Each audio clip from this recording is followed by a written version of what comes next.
What if everything you thought you knew about the Beatles' breakup was wrong? For over 5 decades, one story has dominated the headlines. The Beatles broke up in 1970, and the world rushed to assign blame.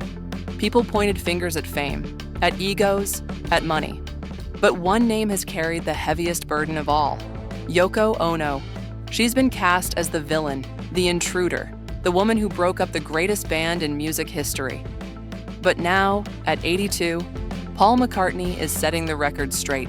Not just about Yoko, not just about John, but about what really happened inside the world's most legendary band. Back in the 1960s, the Beatles were untouchable. They weren't just making music, they were reshaping culture. Every album pushed boundaries. Every song defined a generation. But by the end of that golden decade, something had shifted. The unity that once bonded them began to fracture. The chemistry soured, and in 1970, it all collapsed. For years, the media ran with the simplest narrative. Yoko Ono broke up the Beatles. She was the outsider, the wedge, the reason Lennon and McCartney drifted apart.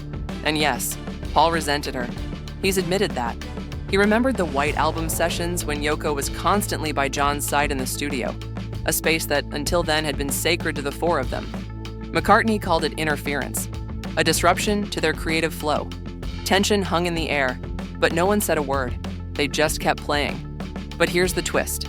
That's not the whole story. In a recent episode of his podcast, McCartney Life and Lyrics, Paul opened up in a way he never had before.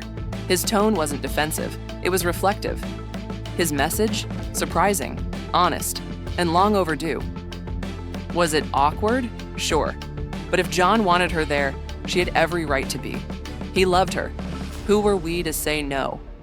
Paul now admits that blaming Yoko Ono for the band's breakup was an oversimplification, an easy answer for a far more complicated reality.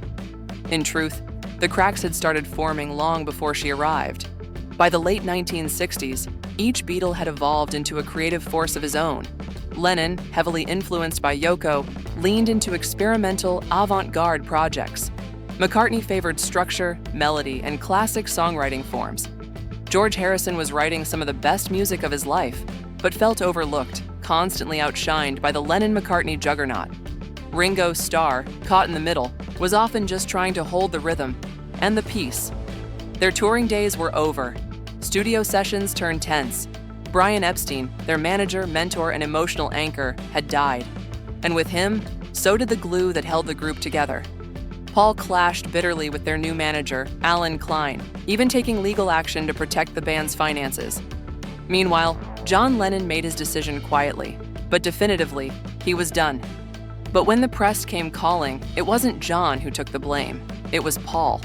And next to him, Yoko became the target of a cultural backlash that would follow her for the rest of her life. After the breakup, Paul spiraled. Alone in Scotland, isolated from the world, he fell into a depression. He turned to alcohol, questioned his future, his music, even his identity.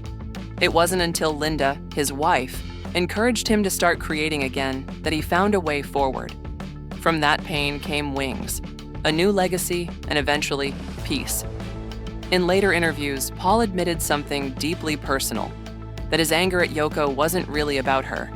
It was about fear of losing John, fear of losing the band, fear of change.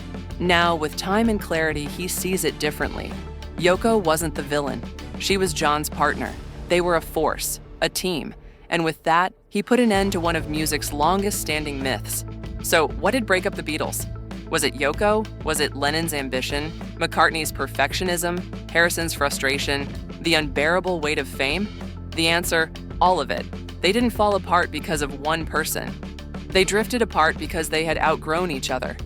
Because the magic that once united them had become a cage.